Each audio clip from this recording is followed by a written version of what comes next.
This is another episode of Standup Comedy, your host and MC, celebrating 40-plus years on the fringe of show business. Stories, interviews, and comedy sets from the famous and not so famous. Here's your host and MC, Scott Edwards. Hi, thanks for joining this week's show.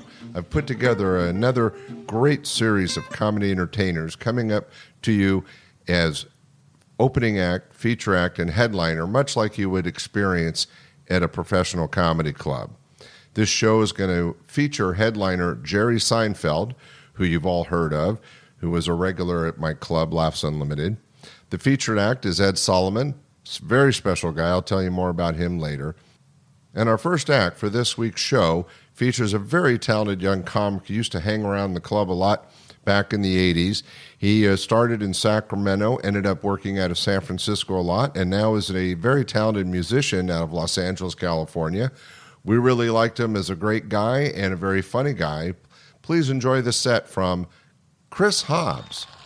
Please, a nice big round of applause. Our first entertainer this afternoon, one of the house MCs of Laughs Unlimited in Old Sacramento, a local favorite. A big round of applause, Mr. Chris Hobbs. Right here, Chris Hobbs. All right, Sacramento, how you feeling? You look like a good group. You do. But I noticed there's a lot of studs that I look around, you see them, the guys with their shirts off. I see you guys. I mean, it looks good and everything. It's just, I can't do it myself. Like, it's not that I'm fat. It's just that I've got like this really skinny body and then like the belly, you know? And I try to cover it up. You may have seen me earlier. I was a guy wearing like a Speedo and a cummerbund. Yeah. I don't know, you look like a good crowd. I'm anyone from downtown? I'm from the downtown area. Anyone from downtown right here? I have to admit it's kind of scary because there's a lot of gangs and stuff, and I have to tell you, I'm afraid of gangs. I am. I'm afraid of the Crips gang, and I'm afraid of the Bloods gang. You know, but then again, I'm even afraid of the Roseville gang, so... No, I've always been afraid of stuff my entire life. I can remember being 16 years old, trying to get into an R-rated movie, and my heart would just be pumping like this, you know?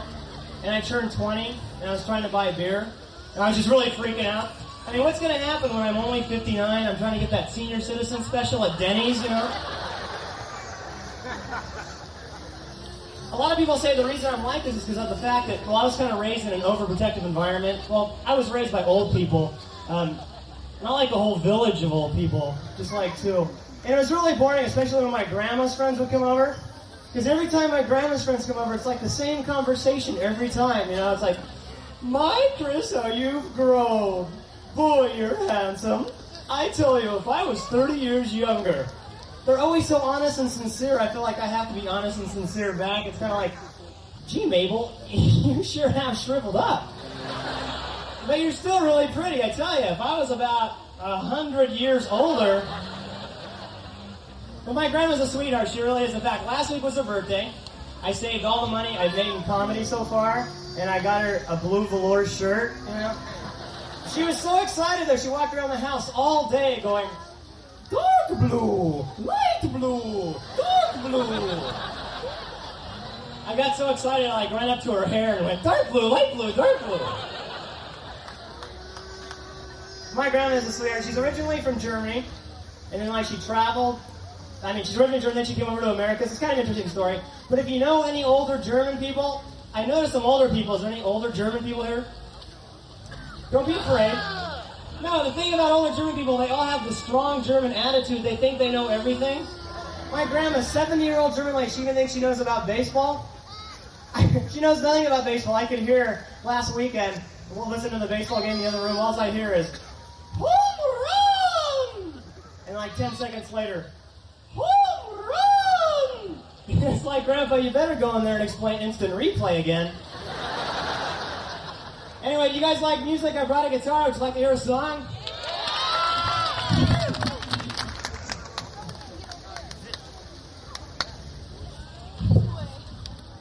Scott Edwards, he handed me my guitar. I think that's a beautiful thing. How about a big round of applause for Mr. Scott Edwards? Just get it out of your system right now. All those John Denver comparisons, just get it out of your system right now. This is a little song I wrote, and I hope you enjoy it. It's I wanted to write a song that was meaningful, something that meant a lot to me, and hopefully to you. It's a song I wrote, and I call it the Carl's Jr. song.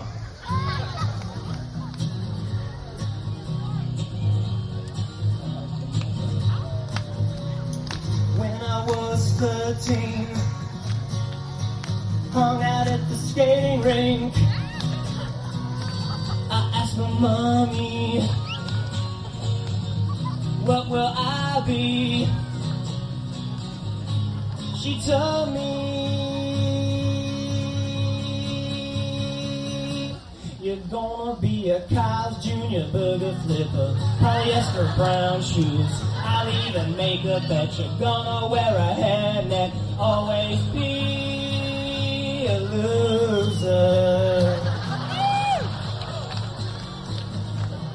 So don't start acting like you can do anything. You can do anything when you can't even get a job at Burger King. Thanks a lot, I've been Chris. Enjoy the rest of the show. Ladies and gentlemen, Mr. Chris Hobbs. From right here in Sacramento, let's hear it. Well, I hope you enjoyed that set from Chris. He was a very funny guy and did a lot of work for us as both an MC and an opening act. And he's moved on and is doing music now in Southern California. But it was great to be able to showcase his comedy from back in the 80s. We have a very special featured act for you in this week's show. Originally from Los Angeles, he now lives in Laguna Beach, same general area, is a very talented young writer. Back in the 80s, he was also doing some stand-up comedy.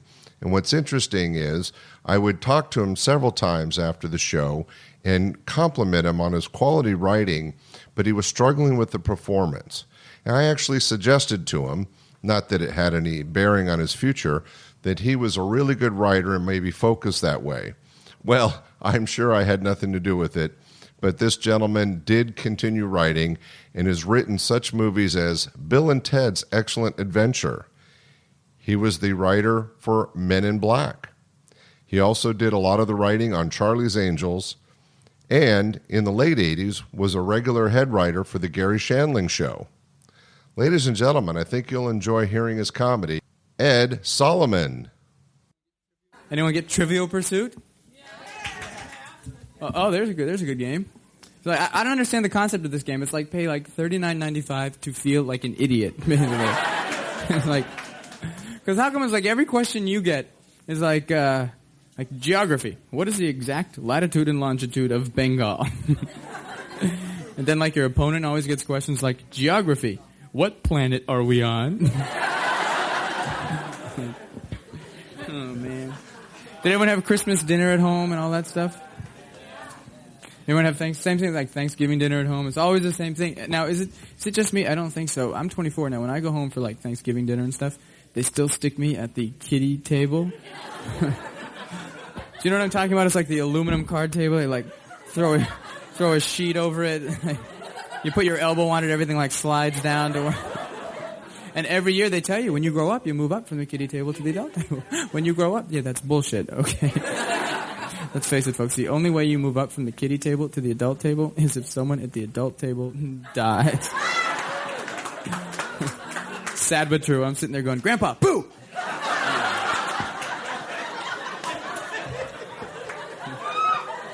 And my mom's there. My mom's drinking. Like, you know, people like this. She won't drink from the same glass someone else uses, but like she will French kiss the dog. It's like. I say, right, Mom, while the dog was in the house using the water pick, okay, I was outside eating dog shit, okay?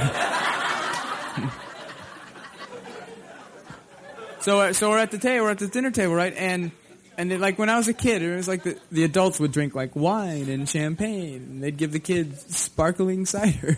Did you ever had sparkling cider? Like, this is supposed to think we're really drinking wine, right? And have like 4 or 5 glasses to go out and drive our big wheel off a cliff or something. A moron. Does anyone who drinks and drives here? Anybody? You do? Drinking and driving is a problem. Oh, I mean, it's not a problem if you're drunk, because, like, if you're drunk, hell, you know you can drive. The problem comes with the person who has to basically convince you that you're too drunk to drive. You always end up with something like, Dave, you're a little messed up right now. Maybe I should drive you home. Dave says, no, I'm fine. Just let me adjust the seat. I say, Dave, you're sitting on the fucking hood of the car right now, okay? But I actually have a solution for the drunk driving problem that would eradicate it 100% from the freeway. And I don't know why they haven't instigated it yet. Why don't we simply do this? Why don't we simply put on the freeway a drunk lane? You know, thank you. Sort of a padded lane, sort of shaped like this. Cars just kind of...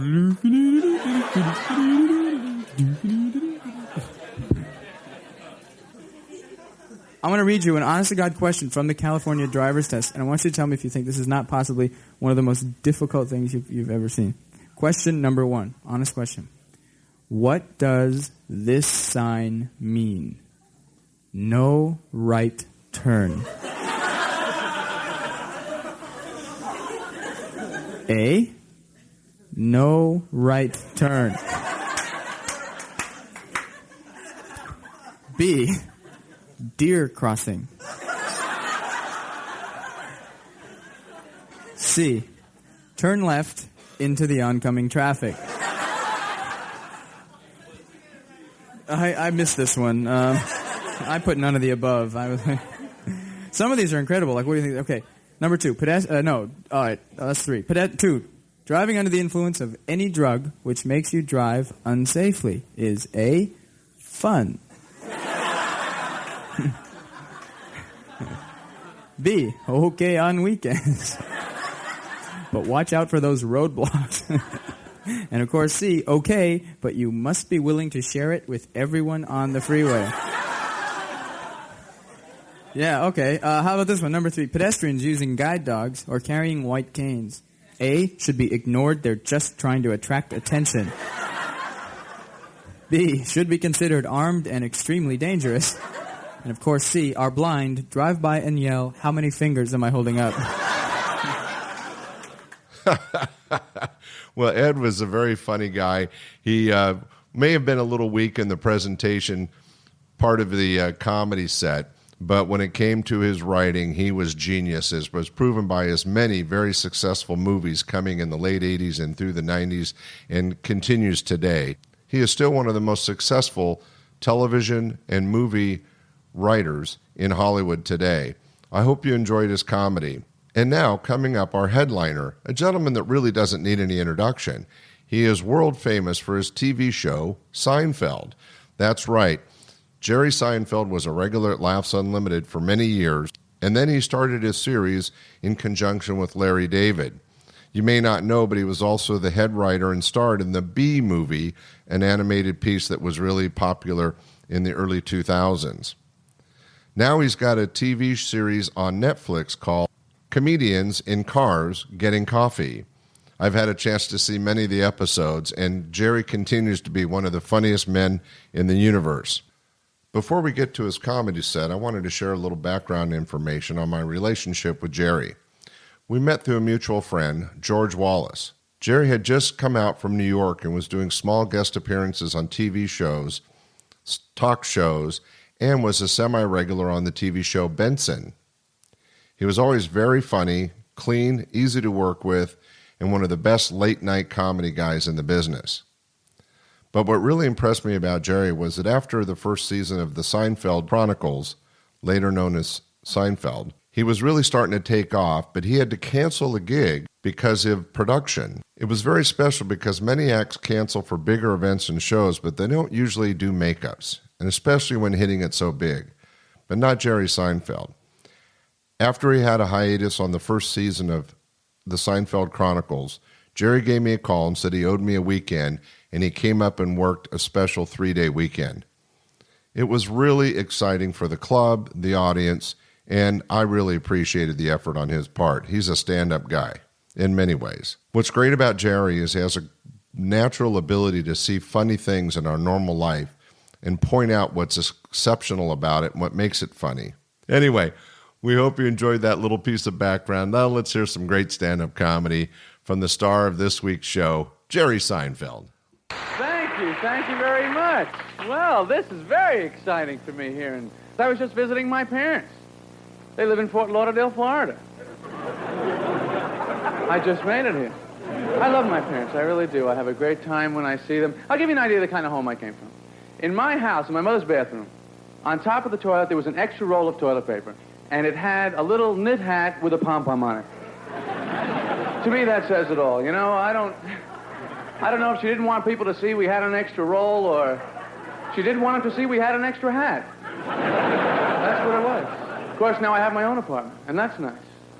Of course, in your own apartment, you have your own toilet. That's very exciting for me to own my own toilet. It's also very scary. Did you ever flush the toilet, see the water coming up? That's fear. You start talking to the toilet. No, please, don't. I'll do whatever you want. I'll get you one of those blue things. You hook it in, makes it all different colors. There's nothing for you out here. All your friends are in there. Steady. Oh, it's so scary. You also have to know about cleaning. Now, when I first moved into my apartment, I didn't know anything about cleaning. But I watched television. I got very hip. Dirt, grease, sludge, grime, no problem now. Grime is coming to my house. But I'm not worried about it. Because grime always spells itself out right on the refrigerator.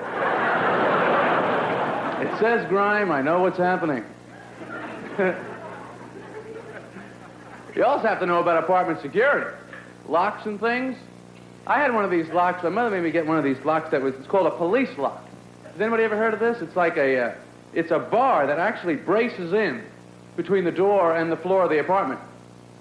And it's supposed to be like the best lock you can get. And it is very efficient.